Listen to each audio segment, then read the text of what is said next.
Katanya udah move on, tapi masih aja ada rasa-rasa yang nggak seharusnya ada. Bukan karena lamanya waktu yang dihabiskan, bukan karena banyaknya kenangan yang dilalui, bukan juga karena manisnya janji yang dibuat, tapi karena keterikatan atau attachment. As I mentioned last week, this is the last episode of the trilogy. Aku mau coba merefresh inti dari dua monolog sebelum ini biar lebih enak nyambung omongannya. Jadi setelah Allah mudahkan kita untuk bisa memahami bahwa istilah kehilangan yang selama ini kita gunakan pada situasi di mana apa yang dulunya ada pada kita sekarang tidak ada, itu agak kurang tepat. Ya gimana bisa kita kehilangan sesuatu yang bahkan bukan milik kita. Karena semua adalah milik Allah Jalla Jalaluhu. Bahkan jiwa dan raga kita juga milik Allah. As a matter of fact, bahkan tidak ada suatu apapun di atas muka bumi dan di langit yang bukan kepunyaan Allah. Jadi semua yang ada pada kita saat ini, tubuh kita, nyawa kita, keluarga, harta benda, semua hanyalah apa? Yes, hanyalah titipan dan atas kemurahan serta kebaikan Allah, kita pun bisa menggunakan, memanfaatkan, bahkan sampai menghabiskan titipan itu dengan satu syarat. Masih ingat gak apa syaratnya kemarin? Dalam menggunakan, memanfaatkan, dan menghabiskan titipan dari Allah, ya harus pakai aturan Allah. Harus ikut petunjuk Allah. Gak bisa pakai aturan kita sendiri, apalagi pakai petunjuk dari society. Karena setiap kita akan dimintai pertanggungjawaban kelak di akhirat atas apa-apa yang pernah Allah titipkan selama di dunia. Nah, setelah dua step tadi sudah kita lalui, sekarang masuk ke step terakhir, yaitu melepaskan. Kita mungkin pernah merasakan dan melalui atau setidaknya pernah mendengar orang lain yang merasakan dan melalui fase ini. Fase di mana kita susah banget melupakan seseorang. In this case, seseorang yang pernah dekat dengan kita. Someone who crossed our path and leave a special impression to our heart. Mereka atau kita bilang udah bisa move on, bahkan ada yang udah memutuskan untuk menikah. Tapi ternyata itu cuma denial. Kebahagiaan kita dan bahkan nggak jarang juga kesedihan kita ternyata masih terkait dengan orang tersebut. Tiba-tiba muncul rasa ingin tahu bagaimana kehidupannya. Dia bahagia atau enggak, and extra. Pernah nggak sih bertanya-tanya gitu, kok bisa ya? Apa yang salah? Di mana miss-nya? Kok katanya udah move on tapi masih aja ada rasa-rasa yang nggak seharusnya ada? Bukan. Bukan karena lamanya waktu yang dihabiskan, bukan karena banyaknya kenangan yang dilalui, bukan juga karena manisnya janji yang dibuat, tapi karena keterikatan atau attachment. Hati kita yang terikat. Jadi apapun yang kita lakukan, sejauh apapun kita pergi, atau dengan siapapun kita menikah, perasaan itu nggak akan hilang. Sedih dan senang kita sedikit atau bahkan banyak terikat dengan sosok itu. Selama kita nggak mau belajar untuk melepaskan keterikatan itu, ya selama itu juga kita akan terus stuck. Nggak pernah bisa benar-benar bahagia. Tapi sebelum belajar melepaskan, kita mundur dulu nih ke awal. Bapak sering bilang, yoiku wes salah kaitannya ket awal. Atau udah salah kaitannya dari awal. So for that reason, we need to think back on how this attachment even exists at the first place. Yang sering terjadi di zaman sekarang, sepasang muda-mudi berkomitmen untuk mau serius melangkah ke jenjang pernikahan. Tapi nggak mau pacar-pacaran karena udah capek kecewa, capek hati, dan lain-lain lah. Terus selama masa komitmen itu untuk menunjukkan keseriusannya, mereka buka tabungan bersama. Untuk modal nikah katanya. And they're going the extra miles by buying a house together. Atau lebih tepatnya nyicil bareng. Dibawa ke keluarga sana sini dan dikenalin sebagai calon. Qadarullah di tengah jalan balik kanan alias bubar jalan. Gimana tuh? Hatinya sedih karena putus cinta, kepalanya pusing karena mikirin nasib tabungan bersama dan cicilan rumah, mentalnya goyah mikirin reaksi keluarga besar. Ini kalau kata Ustadz Maududi Abdullah Hafizahullah di daurah kemarin, istilahnya adalah bercerai sebelum menikah. Lah, yuk piye? Wes pembagian harta gono gini ya? Iya toh? Mirip orang cerai ribetnya. Ini loh yang bikin kita gak akan bisa melepaskan.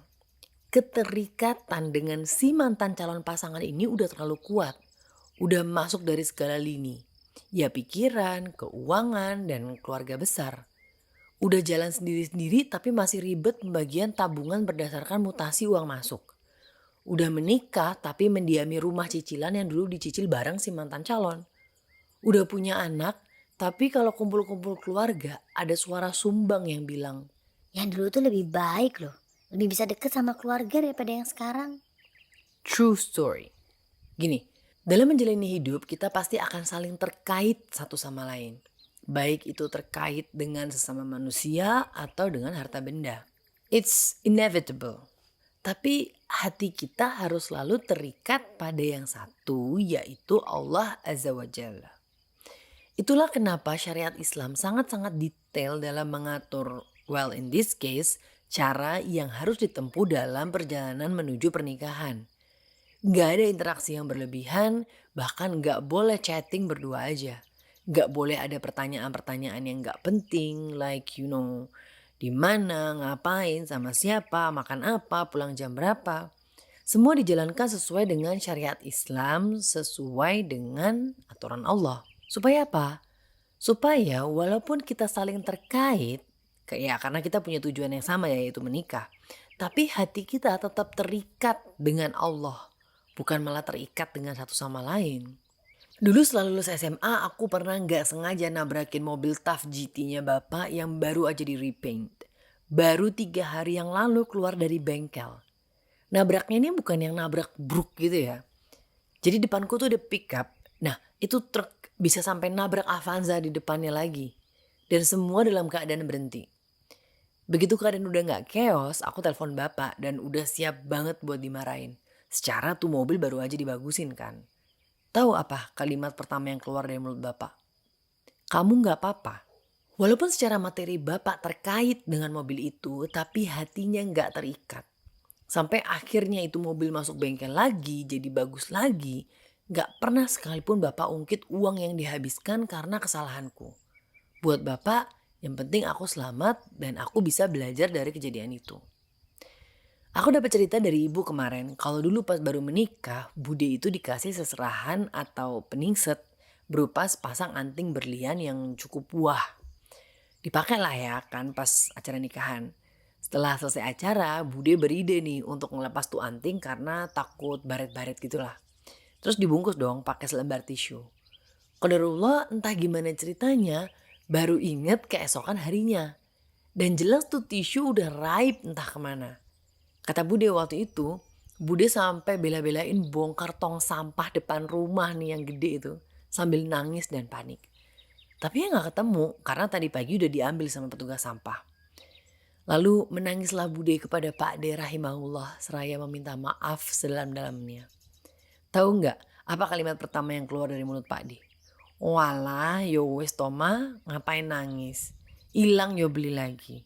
Walaupun secara materi Pak D terkait dengan perhiasan itu, tapi hatinya gak terikat. Menurut beliau, ya mau gimana lagi, itu kan bukan sesuatu yang disengaja. Benda dah jadi, nak buat apa? Ada sebuah kejadian yang sangat mengharukan dulu di Malaysia. Ada seorang suami yang menggonceng anak dan istrinya naik sepeda motor. Qadarullah terlibat laka lantas. Istri dan anaknya meninggal di tempat dengan darah yang berceceran. Orang lain mungkin akan histeris dan kalut. Tapi si bapak ini setelah sempat shock dan akhirnya bisa menguasai dirinya kembali, beliau meminggirkan motornya dan menutup jenazah istri serta anaknya dengan apapun yang bisa ia temukan di sekitarnya. Setelah tim medis datang, beliau bersikeras untuk membersihkan sisa darah istri dan anaknya dari jalan sampai bersih. Masih tetap dengan ketenangan yang luar biasa.